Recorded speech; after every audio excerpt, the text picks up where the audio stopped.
Philippe Besson, qui partage sa vie entre Paris et Bordeaux, nous reçoit dans son domicile parisien. Bonjour. Bonjour Candice, ça va? Merci de nous recevoir. Je suis ravi de vous voir. Vous me suivez? Oui. Alors voilà, là on est chez moi. On est chez vous. On est chez moi. C'est là que vous inventez toutes vos histoires. Une grande partie, oui. Ouais. Je peux écrire un peu partout, je peux écrire dans des trains, dans des avions, mais il y a quand même des lieux qui sont privilégiés, et celui-là en particulier. Et là, je vois un ordinateur. Oui, c'est ça. Bah, a priori, l'ordinateur, c'est là, oui. Oui, parce que j'ai cessé depuis longtemps d'écrire à la main. Ouais. J'écris le premier à la main. J'imagine. Le premier, je l'écris à la main. Ouais. En revanche, je vois qu'il y a un manuscrit là écrit à la main. Qu'est-ce que c'est? Ça, c'est Rimbaud. Parce que ça c'est une idole de jeunesse, et c'est aussi quelqu'un à propos de qui j'ai écrit un livre il y a longtemps qui s'appelle Les jours fragiles. Et ça, c'est des manuscrits en production, hélas. Mais c'est bien d'avoir ça parce que ça vous guide ou ça vous rend modeste aussi. Oui. Voilà. Pression. Qu'est-ce qu'il y a d'autre dans votre environnement, Alors, Philippe Besson? il y a beaucoup de livres. Enfin, là, il y en a dans plusieurs endroits, mais ici, alors il y a des livres anglais, beaucoup, parce qu'il se trouve que je vis avec quelqu'un qui est prof d'anglais au départ et donc qui lit beaucoup dans la langue de Shakespeare, donc voilà, et qui est d'ailleurs cette personne-là. Ouais. Et puis il y a d'autres livres là-bas qui sont aussi. Si vous deviez en choisir un? Alors, c'est compliqué d'en choisir un, mais pour aller au plus simple, je prendrais L'Amant de Marguerite Duras, donc il doit être en plusieurs exemplaires, donc j'aurais normalement dû le trouver. Ah voilà. L'Amant de Marguerite Duras, parce que c'est un livre que j'ai lu à 17 ans, l'été ou l'automne 84, et ça a été un choc violent. C'est-à-dire que c'est l'idée où tout d'un coup je découvre le pouvoir de la fiction. Elle raconte au début qu'elle est une vieille dame dans le hall d'un immeuble, qu'on lui dit vous avez un visage trié de rides, mais tout le monde dit que vous étiez belle quand vous étiez jeune, etc. Et puis en une incise, elle dit que je vous dise encore, j'ai 15 ans et demi, c'est le passage d'un bac sur le Mékong, et on est 60 ans plus tôt en Indochine avec la jeune fille sur le bac et l'amant indochinois dans la bagnole, dans la limousine noire rutilante. Et voilà, je trouve que c'est un livre de la transgression, de l'amour fou, des colonies et de la suprématie. Enfin, et puis c'est un livre dans lequel la sonorité souvent précède le sens. J'entends avant de comprendre. C'est souvent le cas chez Duras. On y va? On y va. L'écrivain publie Vous parlez de mon fils chez Julliard. Dans ce roman, un père dont l'adolescent vient de se suicider suite à un harcèlement scolaire tente de démonter le processus qui a poussé son enfant à cette issue fatale. Un sujet que Philippe Besson connaît bien pour l'avoir éprouvé dans sa chair, comme ce jour où sa vie a basculé. Racontez-nous ce jour où votre vie a basculé. Vous aviez 12-13 ans, je crois, et c'était dans une cour de collège. Que s'est-il passé? Eh bien, j'ai entendu quelque chose qui ressemblait à une injure et qui était un sale pédé. Et j'ai compris que ça m'était adressé. C'était la première fois que j'entendais ces mots. J'en connaissais le sens, mais je ne les avais jamais entendus prononcer à voix haute. Et j'ai compris que sans doute quelque chose, venait de se produire qui allait changer pas mal de choses dans ma vie. Et c'était un garçon avec un autre dans cette cour de récréation. Et cette injure a été la première. Et puis il y en a une autre, et puis encore une autre. Et moi, je n'ai pas répondu. J'ai pas trouvé la répartie, j'ai pas trouvé l'irrévérence, j'ai pas trouvé l'insolence, j'ai pas trouvé le truc qui dédramatise. Au contraire, j'ai été enfermé tout de suite d'abord dans une sidération, parce que je ne m'y attendais pas. Dans une peur, parce que tout d'un coup, c'était quand même une violence exercée contre moi, même si elle était juste verbale. Et puis une honte, parce que ça visait juste. C'est-à-dire qu'effectivement, j'avais compris, moi, à ce moment-là, que j'étais homosexuel. Et donc, je voyais bien que c'était une attaque, qu'elle me paraissait injuste, parce que je n'allais pas me défendre d'être homosexuel, mais qu'en même temps, comme je ne l'avais pas assumé, je ne pouvais pas porter ça. Donc, tout de suite, je me suis senti claquemuré. Ça a pris quelle forme ensuite? C'est resté au stade des mots ou bien c'est allé plus loin? Alors d'abord, c'est devenu une sorte de torture psychologique presque quotidienne, c'est-à-dire d'abord une répétition. Un tragique de répétition d'une certaine manière. Ensuite, il y a une espèce de mise à l'écart, c'est-à-dire qu'à la cantine, on vous laisse manger tout seul. Quand il s'agit de choisir les équipes de sport, on vous choisit en dernier. Quand on traverse justement le couloir, on vous montre du doigt et voilà. Et là, il y a l'effet de meute. C'est-à-dire que d'un coup, il était seul, et puis ils sont 2, puis ils sont 3, puis ils sont 5. Il y a toujours le même chef, et donc du coup, vous affrontez un collectif, ce qui est beaucoup plus compliqué. Et puis, à un moment, il y a des bousculades. On vous fait le croche-pied pour vous faire tomber, et tout le monde rit, voilà. Et puis, on vous bouscule aussi, on vous met un coup d'épaule ou un coup de coude, et vous tombez là aussi. Donc, c'est voilà, ça n'a jamais cessé pendant toutes ces années-là de collège. Oui. Vous en avez parlé à vos parents à l'époque? Non. Non, j'ai rien pu dire sur le moment vraiment. C'est-à-dire que après, oui. Mais sur le moment, c'était compliqué parce que dire aurait supposé de dire il m'attaque en me disant sale pédé. Et donc je voyais bien la question qui me serait posée juste après. Mais est-ce que c'est vrai? Alors que ce n'était pas la question, mais c'était naturel de me poser ça. Et je n'étais pas prêt, moi, à ce moment-là, à répondre à cette question. Donc je l'ai dit un peu plus tard. Et ça a été un moment de sidération pour mes parents quand je l'ai annoncé. Parce que aucun parent, au fond, d'abord n'imagine que ses enfants sont molestés ou vilipendés, ou etc. Bon. Et puis en plus, c'est une douleur après, parce que aucun père, aucune mère n'a envie que son fils ou sa fille soit dans cette situation-là. Donc, et puis il y a eu de la colère aussi très vite chez ma mère, par exemple, mais voilà. Et votre mère, il y a eu aussi une part de culpabilité, peut-être, de ne pas avoir vu à l'époque? Oui, parce que... Mais ma mère, elle est très, très, très versée par ça, par la culpabilité. C'est une discussion qu'on a beaucoup aujourd'hui encore. Elle est toujours vivante, ma mère. Et à chaque fois, je publie un livre autofictionnel où j'évoque un souvenir de ma jeunesse, comme je l'avais fait dans un autre livre qui s'appelle Arrête avec tes mensonges, où j'évoquais un premier amour. Elle connaissait Thomas Andrieux. Mais elle dit, mais j'ai pas vu, j'ai pas compris que c'était... Voilà. Et donc, il y a cette idée de découvrir rétrospectivement les choses, en tout cas, l'ampleur des choses, la gravité. Il y a l'idée que vous avez une part de l'information, mais vous n'avez pas l'idée qu'il s'agit de quelque chose de massif, ou de continental, ou de je sais pas quoi. Bon. Et donc oui, il y a une forme de culpabilité après chez les mères, ou chez les pères, parce que l'idée, quand on est parent, on se dit qu'il faut aimer, mais il faut aussi protéger. On est là pour protéger les enfants. Et donc, du coup, on a failli. C'est difficile pour des parents d'avoir l'impression d'être à côté de la plaque, d'être en retard, d'être à contre-temps, de ne pas savoir comment prendre les choses. Ouais. Dans votre livre, justement, vous racontez le harcèlement d'un jeune homme qui se suicide, mais on est du point de vue du père, et ce père culpabilise justement et dit qu'au début, il a essayé de minimiser la parole de son fils. C'est ce qui se passe souvent? Oui, c'est-à-dire que, et peut-être plus d'ailleurs chez les pères que chez les mères, c'est-à-dire que, enfin, je ne veux pas essentialiser ni généraliser, mais il y a cette idée, quand on découvre que son fils, ou sa fille, ou son fils, là en l'occurrence dans le livre, est un peu molesté dans la cour de récréation, d'abord il y a une idée de mettre en doute. Est-ce que c'est vraiment vrai? Est-ce qu'il n'exagère pas? Est-ce que quand même c'est si grave que ça? Il y a une façon de minorer la chose, comme sur les violences faites aux femmes. Oui. Le parallèle fonctionne terriblement. Au début, il y a 10 ans, il y a 15 ans, quand une femme venait dire « mais mon mari me bat », on dit « oui, c'est des disputes conjugales, n'exagérez pas, madame ». Bon. Et puis, il y a l'idée aussi de dire « mais est-ce qu'il n'est pas en train justement de raconter des cracks, parce qu'il a tendance à enjoliver ou à je sais pas quoi, à exagérer les choses ». Bon. Et puis, il y a aussi l'idée de est-ce qu'il est responsable, qu'est-ce que tu as fait pour que les autres soient méchants avec toi? Vous savez, comme une femme qui est violée, on lui dit « mais madame, vous portiez cette jupe courte quand… » Donc, bon. Et puis, il y a aussi cette idée les disputes dans les cours de récréation, c'est aussi vieux que les disputes et que les cours de récréation. Donc, ça va, ça nous est arrivé à nous aussi, donc il n'y a rien de grave. Et puis, il y a aussi l'injonction à la virilité, c'est-à-dire il y a l'idée de dire mon fils, ça va t'endurcir. Et parce que ces pères-là sont aussi le produit de leur éducation. Et puis, dans ce livre-là, et dans la vraie vie aussi d'ailleurs, le père est un taiseux. Ce n'est pas quelqu'un qui verbalise ses sentiments, qui oralise ses sentiments. Et ça vous oblige tout d'un coup, quand votre fils est en situation de fragilité, d'abord à vous rendre compte que vous ne lui avez pas forcément dit que vous l'aimiez, et puis à dire mais qu'est-ce qu'on va faire maintenant? Donc il y a une forme de sentimentalité qui surgit là et qui est toujours un peu compliquée à gérer. Il y a aussi un dilemme pour l'adolescent qui à se présenter comme victime. C'est ajouter une crise à la crise finalement d'en parler. Oui, parce que si vous dites « voilà ce qui m'arrive », ça veut dire qu'effectivement vous assumez le fait d'être une victime, d'être en situation de faiblesse, de fragilité, d'être quelqu'un qu'on maltraite. Donc c'est difficile de se présenter comme tel parce que ça aggrave votre propre fragilité ontologique. Bon, donc c'est difficile. Et puis vous avez la crainte des représailles. Vous avez l'idée de vous dire mais si je parle, d'abord je vais apparaître comme une chiffre molle, etc. aux yeux de tout le monde. Ça devient du coup public. Et en plus vous vous dites évidemment ceux que j'accuse de me molester, ils vont évidemment redoubler de coups ou de violence à mon endroit.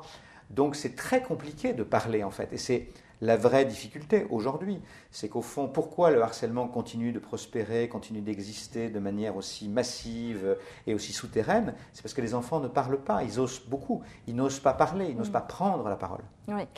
Vos refuges à l'époque, ça a été quoi, puisque vous n'en parliez pas justement? Mon refuge à l'époque, ça a été beaucoup les livres. Parce que c'était une façon de s'échapper, d'aller ailleurs. C'est une diversion, c'est un divertissement par rapport au réel, le livre. Donc si vous lisez Monte Cristo, si vous lisez je sais pas quoi, il y a l'idée que vous êtes emmené ailleurs. Donc il y a beaucoup eu les livres. Il y a eu la musique aussi, parce que c'est l'époque où je découvre Goldman, je deviens fan de Goldman, etc. Donc j'écoute énormément de choses. Mais c'était, comment dirais-je, oui, une espèce d'enfermement quand même dans la solitude. Parce que les livres, vous les lisez seuls, les musiques, vous les écoutez dans votre chambre. Et surtout, à ce moment-là, je n'ai pas encore l'idée de me dire il faut que je me fasse des amis qui vont être des boucliers. Ça va venir quand je vais passer au lycée. Au lycée, pour échapper à la poursuite d'un harcèlement, je me dis il faut que j'ai des amis, parce que si j'ai des amis, je ne serai pas seul, donc je serai moins identifiable comme une cible. Et eux vont me protéger. Et c'est ce qui va se passer. Je vais fabriquer un clan, une sorte de... Voilà, on va être 5-6, qui sont pour une partie d'ailleurs encore mes amis aujourd'hui, tant d'années après. Et là, vous devenez moins facilement attaquable. Il y a un isolement aussi des parents dans votre livre. Vous racontez bien l'institution scolaire qui n'est pas forcément un allié. C'est en train de changer, certes, mais qu'est-ce que ressentent les parents qui sont un peu livrés à eux-mêmes dans ce genre de situation? Ils ont un fort sentiment d'impuissance parce qu'ils se disent il faut agir, il faut faire quelque chose. Et il faut d'autant plus faire quelque chose que vous êtes quand même dans cette folie pure qui est que chaque jour, vous renvoyez votre enfant vers le lieu où il est attaqué. C'est-à-dire que chaque jour, il retourne à l'école et donc chaque jour, il retourne dans cet endroit où vous savez que les choses vont mal se passer. Donc c'est horrible. Bon. Donc vous vous dites, est-ce qu'il faut qu'on change de collège, etc. Mais vous vous dites d'abord, votre première réaction, c'est de dire, je vais aller voir l'institution, je vais aller voir le principal. Bon. Et là, effectivement, dans le livre, ça ne se passe pas bien. Ils ne sont pas accueillis les bras ouverts. On est plutôt dans une logique à se dire, pas de vague, on regarde ailleurs, on ne sait pas traiter cette question. D'ailleurs, ce n'est pas vraiment de notre responsabilité, parce que moi, quand j'étais harcelé il y a 35 ou 40 ans, le harcèlement s'arrêtait le soir à 4h30, s'arrêtait le vendredi soir, s'arrêtait pendant les vacances. Aujourd'hui, ce harcèlement, il se poursuit sur les réseaux sociaux, il se poursuit dans l'enfer numérique, mais du coup, l'école parfois se déresponsabilise en disant « Bon, ok, ça a peut-être commencé chez nous, mais ça se passe ailleurs aujourd'hui. Donc, ce n'est plus notre problème. Les harceleurs, ils sont sur TikTok, ils sont sur Snapchat, ils sont je ne sais pas quoi, et puis ils ne sont pas dans la cour de l'école. Bon. Donc, du coup, ils vont, mais il y a une espèce de fin de non-recevoir. Alors, les choses ont beaucoup progressé. Il y a des programmes qui sont mis en place, notamment le programme phare, avec des référents dans les établissements scolaires auprès du personnel enseignant, du personnel médico-social, des élèves, etc. Donc, il y a des choses qui existent, il y a des enseignants formidables, il y a des administrations qui sensibilisent, qui font de la pédagogie très bien. Puis il y en a d'autres où on est très en retard. Parce que phare, le programme dont je parle, il a été rendu obligatoire en septembre 2023. Donc, vous voyez, le harcèlement n'a pas exactement commencé en septembre 2023. Bon. Donc du coup, oui, il y a ce sentiment d'impuissance de la part des parents parce que quelle est la réponse qu'on peut apporter à ce qui se passe? Et souvent, cette réponse, elle est inexistante. On a raillé les cours d'empathie qu'avait initié Gabriel Attal lorsqu'il était ministre de l'Éducation. Pour vous, c'est utile? Oui, c'est très important et ça l'est d'autant plus, et visiblement on comprend que ça marche bien, lorsque ça se passe au primaire. Parce que donc l'endroit où le harcèlement est le plus dur, le plus violent, le plus massif, c'est au collège. Et aujourd'hui, en fait, il y en a aussi au primaire. C'est-à-dire qu'aujourd'hui, le harcèlement, à 6 ans, 7 ans, 8 ans, il y a des harceleurs et des harcelés. On considère qu'il y a environ entre 800 000 et 1 million d'enfants harcelés en France. Entre 800 000 et 1 million. Ce sont des chiffres des associations, mais également du ministère de l'Éducation nationale. On dit que c'est grosso modo presque 2 élèves par classe. Et pour connaître le nombre de harceleurs, vous multipliez par 2 ou par 3. Et des choses ont été mises en place au primaire, beaucoup, et notamment donc, les cours d'empathie et apprendre l'empathie aux enfants. Et on se rend compte que ça marche vachement bien, en fait. Que tout d'un coup, oui, dire l'autre, il faut aller vers lui, l'autre, il faut l'écouter, l'autre, il faut le comprendre, etc. Il faut parler avec. Bon.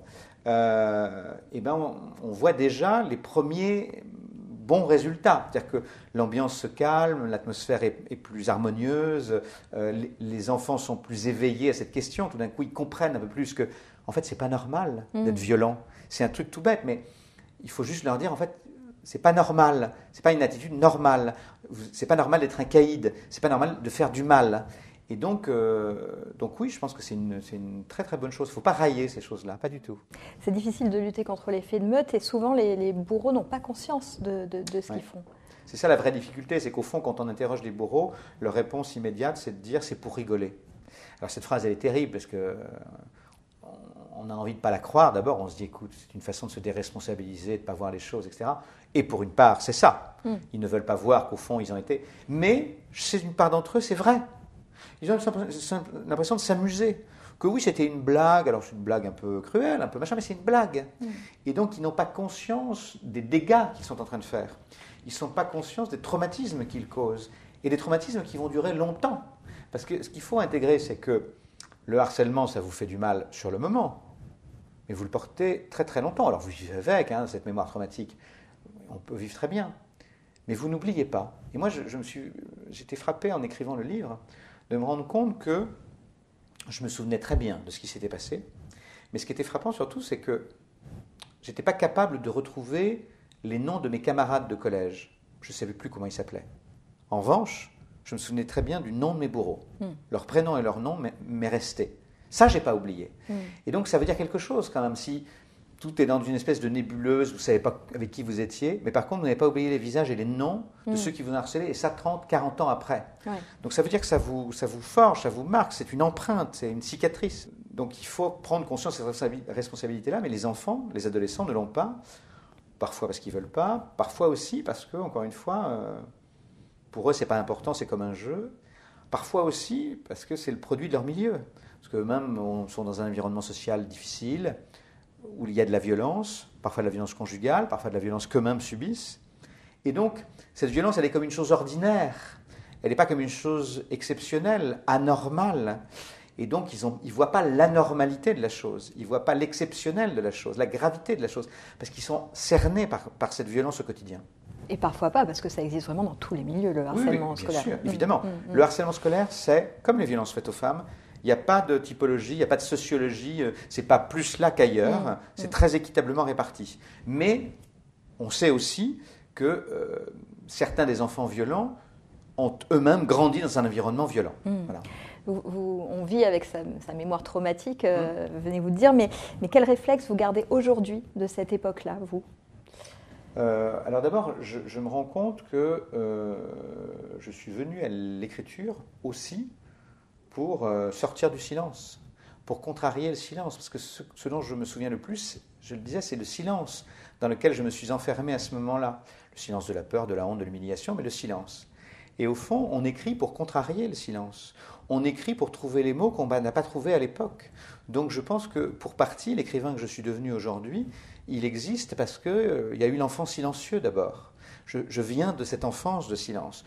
Pas que sur ça d'ailleurs, il y avait aussi un silence sur les sentiments chez moi, etc. Et donc je me suis mis à écrire sur les sentiments parce que les sentiments n'étaient pas verbalisés à ce moment-là. Mais en tout cas, le silence a provoqué les mots et a construit l'écrivain. Et sinon, ça développe chez moi une hypervigilance. Alors moi, personnellement, c'est-à-dire que par exemple, c'est un truc tout bête, mais tout cri me fait sursauter. Tout bruit violent, fort, me fait sursauter. S'il y a un pétard qui éclate dans une rue, je suis en panique.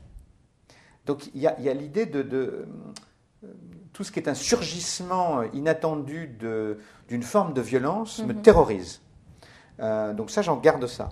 Et puis il y a aussi une hypervigilance à l'égard des gens, c'est-à-dire que quand je voyais mes neveux quand ils étaient petits, etc., moi je me posais la question, je me disais est-ce que ça leur arrive à eux, et j'essayais de détecter des indices certes ténus, des signaux certes faibles, pour essayer de comprendre. C'est-à-dire que quand j'entends autour de moi certains de mes amis qui me disent, tu sais, mon fils, ses résultats scolaires se sont écroulés, ou mon fils était un type, ou ma fille, elle était très calme, tout d'un coup elle devient hyper agressive, pourquoi ?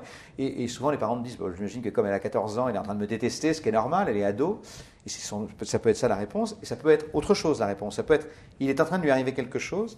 Et donc ça développe une espèce d'hypersensibilité à ces questions-là. C'est-à-dire tout d'un coup, vous vous dites, j'ai peut-être moins le devoir de repérer, d'identifier, de comprendre, de nommer, de désigner. L'humour aussi, ça a été un pansement, ça l'est encore aujourd'hui. Mais l'humour, ça vous sauve, la légèreté, ça vous sauve. C'est-à-dire qu'il y a un moment, il faut essayer dédramatiser tout ce que vous pouvez. Il faut avoir conscience de la gravité des choses, évidemment, que ce n'est pas du tout une chose anodine d'être harcelé, d'être violenté. Mais effectivement, l'humour, ça désamorce d'abord. Et puis, oui, moi, j'avais écrit ça dans mon premier roman, L'absence des hommes. Un de mes personnages disait « Je crois que c'est la légèreté qui nous sauve ». Et j'essaie d'appliquer ça aussi dans la vraie vie. J'essaie de me dire à un moment, essayons de prendre les choses un peu voilà, à la rigolade, mais pour arriver à surmonter. Voilà. C'est l'idée de danser au bord du gouffre, danser au bord de l'abîme. On sait qu'il y a un abîme, mais ça n'empêche pas de danser. Merci. Merci. Le jour où ma vie a basculé est un podcast de Gala. Merci de nous avoir écoutés. Je vous retrouve quant à moi très prochainement pour un nouvel épisode.